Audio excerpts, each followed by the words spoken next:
construction site caused your flat tire. You may have gotten the nail in your tire when you were at Publix. So you can't say the construction site did it.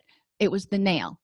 So what we want to look at is, what is causing this situation. So what else besides genes might cause mental health or addictive issues? And you're probably already listing off like 16 things right now.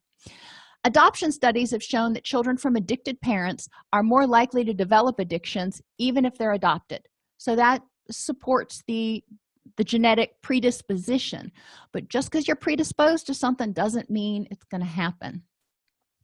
Twin studies have shown that in identical twins, if one develops an addiction, the other is more likely to develop an addiction than if the children had been fraternal twins. If they're identical, they're more likely to both develop addictions. So, if you want to read the research, there's the link to it. Addiction and mental health issues are a disease with symptoms and are incurable and progressive, according to this theory. So that always gives me pause, but that's my personal bias. I don't like the thought of incurable and progressive, but the strengths of this model: it provides the hope of being treatable if it's viewed as a disease. We think diseases, doctors can fix it. It often removes societal stigma because it gives people a reason for why they're depressed, why they're anxious, if they have this mental health disease or this addictive disease. And it can relieve feelings of guilt and shame.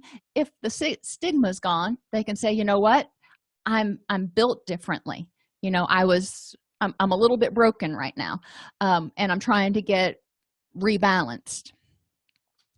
The limitations: it fails to account for social or environmental influences or higher order cognitive processes. So when we're looking at those twin studies, it doesn't say, let's look at the environment and see in the ones that when you have twins and they didn't actually both develop addictions, what was the difference in the environment, or what caused one to become addicted and the other one not. So it doesn't account for any of that. It just says it's a brain disease. Most of the research for this theory has been done in non-human species because we can't monitor most of the stuff in the brains of humans right yet. So a lot of it's been done in mice and rats.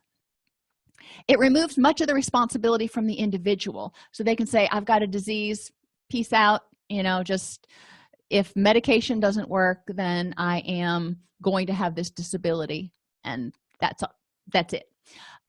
Which can also lead people to feel disempowered, which I don't like that thought.